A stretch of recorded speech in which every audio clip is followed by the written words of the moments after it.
partie de vie, il y a vie.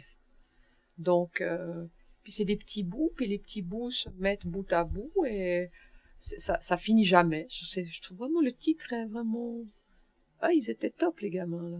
Quand on en parle, en général, la personne à qui on en parle n'a qu'une hâte, c'est de tester le jeu pour voir l'efficacité de l'outil. Moi, je suis venue au groupe de parole parce que jamais il m'avait parlé de ça et ça m'a plu.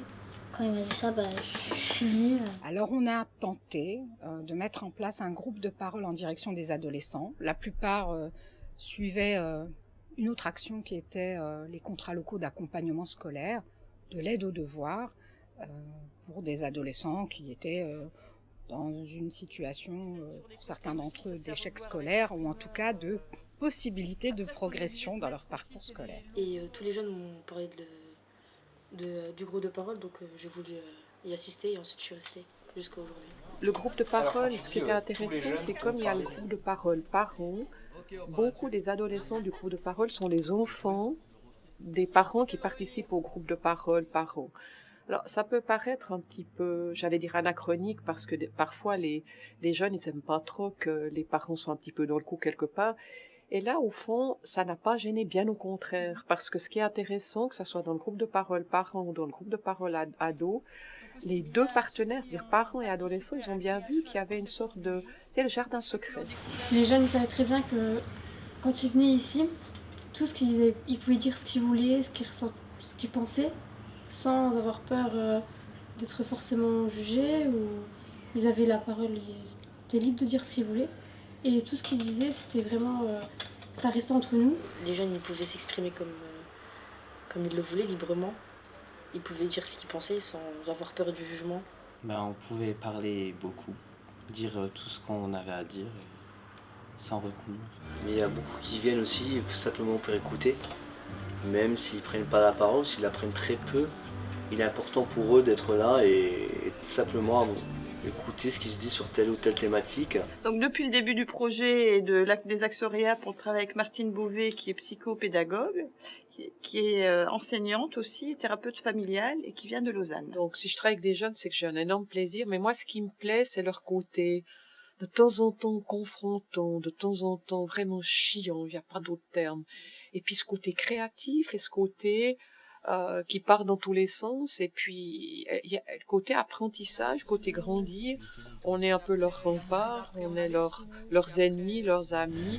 Dès la première séance, c'est quelqu'un qui a su choisir les bons mots pour faire émerger vraiment la confiance en la personne en face d'elle, notamment les jeunes, et les mettre dans une position où ils étaient capables d'afficher leurs compétences, quoi. Je pense que c'est une des sources du jeu, parce que sans elle, on n'aurait pas pu le faire. Elle nous a beaucoup aidé dans les idées pour les dilemmes et pour faire le jeu, les finitions, etc.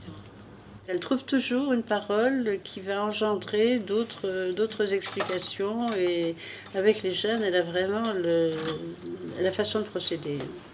Avec les moins jeunes aussi, mais enfin disons qu'on sent qu'elle est bien parmi eux, elle les félicite, elle leur dit toujours c'est une bonne idée, vous voyez, elle les encourage. Je pense que c'est très important.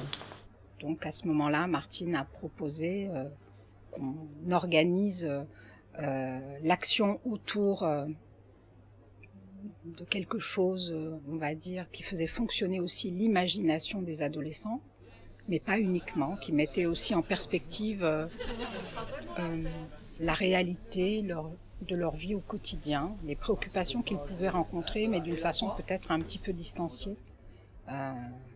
Et c'est de là qu'est né le projet du jeu de dilemme. Comme elle est pourrie la soirée, vous. C'est vrai, c'est clair, le machin qui a des... C'est clair. En gros, tu te sens enroulé ou quoi? Parce que moi, je peux pas. Je sais pas, t'as bu combien de verres? J'en ai bu au moins 10. J'ai pris un fût de 2 litres, gros. Non, mais roule alors. Je me sens fort. Bon, vas-y, bien fait, on y va. Vas-y.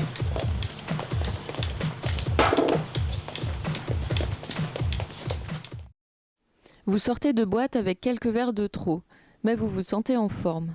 Prenez-vous le volant de votre voiture ? On faisait un débat sur le respect avant. Puis après, l'année d'après, on a commencé à parler des dilemmes, on les a constitués, puis après, c'est devenu adulte. En fait, je pense que quand on a commencé à en parler aux jeunes, on n'a peut-être pas utilisé le mot dilemme. On a dû utiliser le mot une petite histoire, des petites situations, des petites histoires que vous avez vécues ou qui se présentent à vous, ou parfois vous savez pas trop ce que vous allez faire. Est-ce que je vais le faire? Est-ce que je vais pas le faire? Est-ce que je suis indécis? Bah ça s'appelle, en termes techniques, dans notre jeu, on va appeler ça un dilemme. En fait, on s'inspirait de notre vie à nous en fait, pour écrire des dilemmes. Donc ça dépendait en fait. Comme on était plusieurs, ça allait plus vite. Chacun en proposait et on choisissait les meilleurs. Pendant toutes ces semaines où ils ont travaillé sur l'émergence de nouveaux dilemmes, parfois ils étaient interpellés, je me souviens, par des situations qui étaient révélées par la presse et auxquelles eux se trouvaient confrontés, sensibilisés. Et en fait, ils avaient envie d'aborder les questions-là et probablement que c'était un cadre sécurisant dans lequel ils pouvaient aborder la question. C'est un jeu qui va permettre de discuter, de mettre à plat, de se mettre à la place de l'autre, de prendre conscience des problématiques qui peuvent être celles de son voisin, de son camarade. Là, quelque part, c'est vraiment un outil, un vecteur de médiation, de prise de conscience des problèmes, de se positionner sur... c'est une forme d'empathie, de se positionner par rapport à l'autre réellement, de comprendre pourquoi ça heurte et quelque part de simplement mûrir et prendre conscience de ses propres erreurs. Je crois que le jeu n'est pas simplement un jeu, c'est une ouverture à la discussion. Et à partir du moment où il y a quelques dilemmes qui ont été posés, la discussion est partie tout azimut et chacun donnait son avis. C'est vraiment très très constructif. Lorsque je les raccompagne au minibus, donc chacun donc chez eux, et puis voilà, donc on continue notre groupe de parole où il faut des échanges très intimistes, donc voilà, mais toujours concernant donc la séance qu'il y a eu avant, donc ça continue de discuter, et puis j'en dépose, et puis donc le côté privilégié, le contact privilégié donc s'installe parce qu'il y a de moins en moins de personnes dans le trafic et il y a une forme d'apothéose quand je suis face au dernier, on continue d'échanger sur le truc. Au moins, quand on joue à ce jeu, on peut connaître les idées des personnes en face. Si on les connaît pas trop, on peut savoir ce qu'ils pensent. Je pense que ce jeu, il permet aux jeunes de dire ce qu'ils pensent et de savoir les avis des autres. Pour y avoir joué un petit peu en conseil d'administration ou devant les financeurs, nécessairement, il y a les questions, elles nous parlent toutes.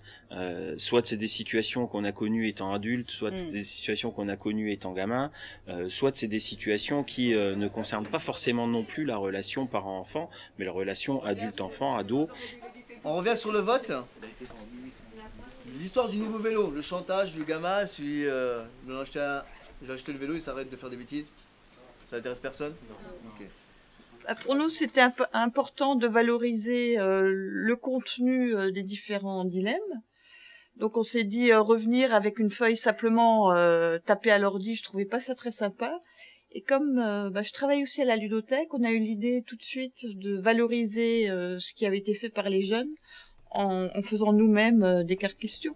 Et une fois que les choses elles étaient arrivées à peu près au bout d'une année de fonctionnement, bon, qu'est-ce qu'on fait avec ces 280 ou 300 situations pour lesquelles nous on sentait un vrai intérêt, parce que quand on en lisait, on se disait ouais oui, comment on se positionnerait nous par rapport à ça, et on voyait derrière ce que ça pouvait apporter aussi au monde des adultes. Adolescents, adultes, mais plus de place assise. Te lèves-tu pour offrir ton siège à une dame âgée? Donc, ce qui mettait aussi en pratique tout le travail d'écriture, tout le travail sur l'orthographe, et ce qui permettait aussi de relier cette action à la notion d'accompagnement scolaire. Et dans le fond, c'était aussi pour eux quelque chose de valorisant. Ils nous ont montré 3 sortes de boîtes. D'abord celle-là, ensuite une autre, de tailles différentes et de formes différentes. Ensuite, ils nous ont fait passer le jeu et on a décidé des couleurs des cartes, les dessins qu'il y aurait sur la boîte et la forme. C'est le jeu des jeunes, hein. On fait un jeu, bon. Et puis après, quand on a fait le jeu, puis Christine a toujours fait un énorme travail à côté, parce qu'on a toujours eu la maquette. Le jeu, il a toujours été réel. Hein. Il y avait, quand on travaille avec des jeunes, il faut vraiment montrer du concret. Alors Christine, elle a fait un énorme boulot d'avoir toujours une maquette. On n'avait pas envie non plus simplement de demander de l'argent. Pour nous, ce qui était vraiment intéressant, c'est de pouvoir aller vraiment présenter le jeu à un groupe de professionnels, voir si on pourrait avoir un avis favorable ou pas, si ça pouvait intéresser les financeurs ou pas. Parce que pour la réalisation du jeu, ça a un coût et si on n'a pas la confiance des financeurs par derrière, on n'arrive pas à faire avancer les choses. Et puis surtout la confiance également du conseil d'administration de la Moisson qui, tout au long de la réalisation et de l'ébauche de ce jeu, a toujours répondu favorablement et a toujours fait le nécessaire pour rechercher les financeurs, accompagner la réalisation de ce projet. D'un point de vue extérieur, effectivement, dès qu'on est dans le jeu, on comprend tout de suite l'intérêt de ce jeu-là et l'intérêt dans le cadre d'un outil qui va permettre une prise de parole, mais pas seulement une prise de parole, également une prise de conscience et une réflexion des uns et des autres sur les enjeux qui sont ceux de l'adulte, ceux de l'enfant, sur les réactions qui peuvent être celles des uns et celles des autres. On allait avec le jeu, avec la maquette du jeu préparée par l'équipe de la ludothèque, et puis à un moment donné, après avoir expliqué le fonctionnement du jeu, on proposait aux financeurs de lire quelques dilemmes et on leur proposait de se positionner sur voilà, la question c'est celle-là et vous réagiriez comment? Tiens ma fille, pour la vaisselle. Et l'aspirateur pour aller jusque dans les coins. Et voilà un excellent produit pour les vitres. N'oublie pas de faire la vaisselle aussi. Pour terminer, tu pourras donner un coup de balai partout. Voilà un bon balai. Et puis le repassage, hein. À tout à l'heure. Lorsqu'il s'agit d'aider aux tâches ménagères, tes parents s'adressent toujours à toi, leur fille. Trouves-tu normal que ton frère soit moins sollicité? Ça a été long, il y a des moments où on pensait que c'était plus possible. Se battre, montrer aux jeunes, on peut pas avoir tout de suite, c'est pas facile, faut y croire, et puis c'est beaucoup d'énergie. Le plus important, on espère, c'est qu'il va offrir beaucoup d'amusement à ceux qui vont l'utiliser. C'est hyper important qu'un jeu soit amusant. Je pense qu'il va bien marcher quand même. Entre, que ce soit pour les jeunes ou pour les plus grands.